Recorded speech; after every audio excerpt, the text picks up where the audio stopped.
안녕하십니까. 진짜 별과 함께하는 점성술 크로노사이트 2021년 10월 첫째 주 10월 1일부터 8일까지 주간 운세 예보 진행하겠습니다. 자, 10월은 2021년 후반기에서 가장 유효한 구조들이 싹 몰려있기 때문에 아무래도 둘째 주하고 셋째 주 중앙 부분에 몰려있어요. 그렇기 때문에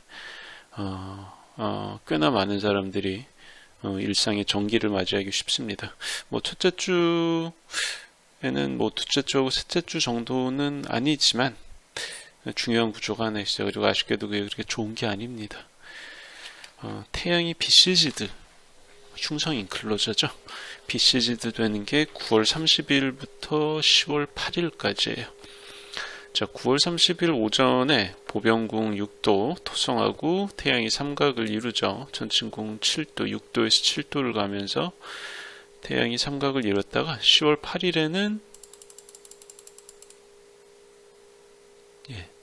10월 8일 오후 1시입니다. 천칭궁 15도의 화성하고 태양이 회합을 이뤄요. 그래서 두 흉성 사이의 도수상으로 딱 끼는 이거를 BCG드라고 하고 흉성 인클로저라고 합니다. 그래서 모든 행성들한테 가장 피하고 싶은 상황 중에 하나가 이 BCG드 구조인데요. 점성술에서 가장 흉한 구조 중에 하나입니다. 루미너리로 분류된 태양하고 다른 아무래도 다섯 행성에 비해서는 좀 더 큰 피해를 입게 됩니다. 그래서 보병궁 토성은 천칭궁 태양 입장에서는 엑설테이션 로드거든요. 그리고 또 길각인 삼각으로 들어오잖아요. 삼각으로 들어오니까 그나마 좀 나은 편인데, 그러니까 초장은 그렇게까지 긴장되거나 힘들거나 그러지 않은데 9월 30일 지나서 10월로 접어들면서 점점 안 좋아집니다. 왜냐하면 10월 8일에 회합으로 만나는 천칭 화성은 이 토성하고는 얘기가 전혀 다르거든요. 자, 화성은 12사인 중에서 천칭궁에 들어갈 때 가장 위험해집니다. 그 화성이 태양 입장에서 데트리먼트 로드가 되죠. 천칭 태양 입장에서. 그렇기 때문에 얘네 둘이 만나는 건 서로한테 엄청나게 큰 위해를 가할 수가 있어요. 그래서 이런 말씀 드리기가 좀 그렇긴 한데, 이번 천칭궁 15도에서 이루어지는 태양화성 흉각은 점성술에서 등장하는 모든 태양화성 흉각 중에서 가장 치명적인 구조 중에 하나입니다. 원래 두 흉성, 토성은 화상궁은 불의 사인이라고 하죠. 그래서 백양궁, 사자궁, 인마궁에서 가장 위험해지고요. 그리고 화성은 풍성궁, 그러니까 바람의 사인이라고 그러죠. 그래서 쌍자궁, 천칭궁, 보병궁에서 가장 상태가 안 좋아집니다. 가장 난폭해진다는 거죠. 근데 그렇게 위험해진 상태의 흉성이 리젝셔나이저, 그러니까 데트리먼트나 펄 리젝션으로 다른 행성을 흉각으로 공격하는 경우에 사실은 가장 치명도가 높다고 봅니다. 거의 한 2배 정도를 뛴다고 보면 돼요. 타임로드가 태양인 분들 중에서 출생천궁도에서 주요 감흥점인 행성이 활동궁 중반 15도 전후 11도부터 19도 사이에 쫙 길게 이렇게 위치하는 경우라면 10월 첫째 주에는 특별히 건강이나 그런 거 유의해서 다치지 않도록, 병에 걸리지 않도록 약간 좀 애쓸 필요가 있어요. 그리고 이미 좀 와병 중인 부모님이나 노령의 가족분들을 두고 계신 상황이라면 더더욱 약간 좀 평소보다는 주의하고 신중하고 경계하고 있을 필요가 있습니다. 자, 타임로드 화성인 입장에서도 반갑지가 않죠, 당연히. 태양 근처로 태양하고 회합을 가까이에서 이룬다는 것은 화성이 컨버스트 상태에 빠지는 상황이에요. 좋을 일이 없어요. 그리고 또 태양하고 화성은 겉보기 운동상의 주기가 가장 가깝습니다. 그래서 그 얘기는 뭐냐, 주기가 가깝다는 건 얘네들이 한번 비슷한 도수에 들어가면 오래 머무른다는 거거든요. 왜? 속도 차이가 그렇게 많이 안 나죠. 다섯 행성 중에서 컨버스트 상태에 머무른 기간이 가장 긴 게 화성이에요. 또 그렇기 때문에 타임로드 화성인 분들은 고생스러운 상황이 좀 더 오래 간다 라고 할 수가 있습니다. 그리고 10월 7일 저녁부터 9일까지는 벌써 7일 저녁부터 9일 새벽까지는 화성이 태양과 15분 이내로 아주 가깝게 만나는 카즈미 상태가 되는데, 근데 천칭공 화성 입장에서는 태양이 펄로드입니다. 리젝션 로드라는 거죠. 그렇기 때문에 이런 식으로 카즈미 상태가 된다고 해도 얻는 것보다 잃는 게 더 많아요. 빛 좋은 개살구라고 하죠.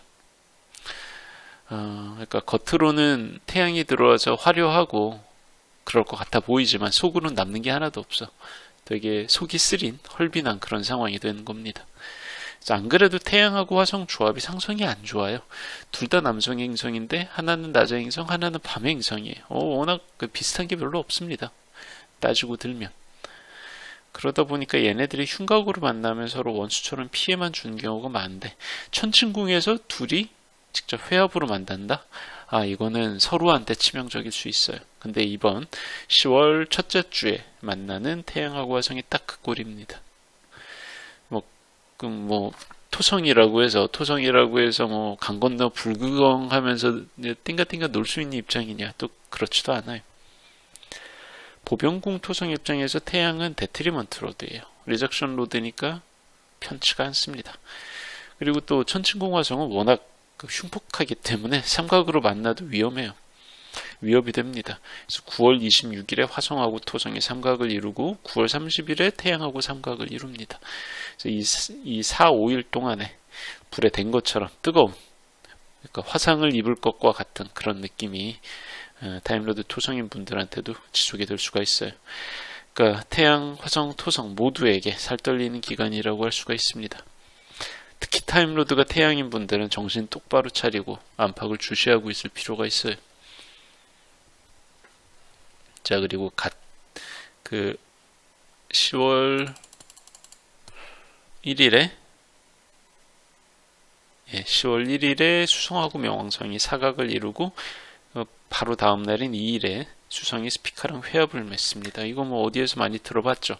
9월 22일에 순행하면서 수성이 고스란히 맺었던 그런 어떤 조합을 다시 한번 재현을 하는 거예요. 그래서 9월에는 역행을 앞두고 천천히 순행하면서 이루어졌었는데 10월 초에는 역행으로 접어든 지 얼마 안 된 느린 상태에서 느리게 그 도수를 거꾸로 되짚어 나갑니다. 순행할 때랑 다른 점이 있다면 수성이 역행 중이잖아요. 평소 겪지 않았던 방식으로 사건이 벌어진다는 거죠. 의외성이 있다는 건데 이게 주도적으로 생각을 하면 평소에는 시도하지 않았을 만한 방식으로 다 보니 일회성에 그런 모험을 걸기에 좋다는 거죠. 스피커가 끼니까. 그러니까 이게 권장한다고 하기에는 약간 무리가 있는데 소위 한 방을 노리는 거예요. 내가 원래 루틴으로 익숙하던 방식이 아니고 알아던 방식으로 약간 무리수를 두는 걸 수도 있습니다. 그래서 이 수성이 명왕성과 스피카를 동시에 본다, 이런 중첩 구조가 의미하는 사안은 벌써 이제 9월 셋째 주에 말씀을 드렸어요. 투자, 계약, 제안, 추천, 소개, 약간 불로소득을 노리는 거거든. 그래서 수성이 타임로드인 분들 중에서 출생천궁도의 주요 가목점이나 행성이 활동궁 23도, 24도, 25도에 위치한 경우라면 좀 원래라면 무리가 아닐까 싶을 정도의 한 방을 너무 크지 않다면 내가 감당할 수 있는 그런 범위에 있다면 한 방 질러보는 것도 어떨까 싶어요. 자, 그리고 10월 2일에 금성이 아게나라는 별하고 만납니다. 아게나는 센타우루스 자리 베타성이에요. 남쪽에 있는 별입니다. 남반구에 있는 별자리인데 아게나는 지구에서 육안으로 볼 수 있는 별들 중에서 10번째로 밝아요. 그러니까 광도가 막 그 플러스로 돌아선 그런 시점입니다. 광도는 마이너스일수록 밝다는 거 아시죠? 근데 10번째로 밝으면 0.6인가 3가 어쨌든 그 정도예요. 되게 밝은 별입니다. 근데 북반구에선 잘 보이지 않아. 점점 적도 쪽으로 가까이 가서 남쪽으로 가야 보이는 별이기 때문에 이게 환경상으로 좀 문자를 쓰면 PD 방식으로 행성하고 만났을 때 이 밝은데도 불구하고 유효성이 그렇게 좀 높은 편은 아니에요. 그래도 무시할 수는 없는 조합입니다. 자, 아게나는 에너지가 너무 넘쳐요. 막 밤새도 되는 그런 특징이 있습니다. 활동량이 많다 보니까 가끔 오버를 하는 그런 경향이 있는데, 금성이잖아요. 금성하고 만날 때는 애정이나 욕구, 뭐 노골적으로 얘기하면 어쨌든 그 연애나 성욕 뭐 이런 어떤 부분이 좀 욕구가 과하기, 에너지가 과하기 때문에 나도 모르게 이제 부적절한 관계를 맺는 것처럼 종종 문제를 일으키기도 합니다. 이거 좋은 의미는 아니에요. 같은 날에, 그리고 명왕성이 지금 보면 명왕성이랑, 그러니까 금성이 명왕성이랑 파틀 육각을 맺고 있습니다. 그러니까 흉한 게 이미 하나 들어오기 때문에 이 에너지 과잉이 안 좋은 방식으로 드러나기가 쉽죠. 그래서 기분에 취해서 딱 지르고 난 다음에 다음날 이제 앞불사 소리가 나올 법한 그런 상황, 낭패스러운 상황에 빠지기 쉬우니까 타임로드 금성인 분들은 뭔가 뿜뿌가 오고 삘이 딱 꽂힌다고 해도 너무 선을 넘지 않기를 바랍니다. 자, 그리고 이틀 후에는 수성이 목성이랑 삼각을 이뤄요. 10월 4일입니다. 자, 천칭궁에서 역행하던 수성이 점점점 속도를 되찾으면서 보병궁 22도의 목성이랑 삼각을 이룹니다. 자, 내행성인 속도가 빠른 수성이 역행하던 와중이기 때문에 얘네들의 삼각이란 건 순간적으로 확 지나가 버려요. 서로 순행을 한다면 좀 오래 같이 있는데 한쪽은 역행, 한쪽은 순행, 방향이 다르잖아요. 그렇기 때문에 어떤 각을 맺어도 순간적으로 확 지나가 버린 경향이 있습니다.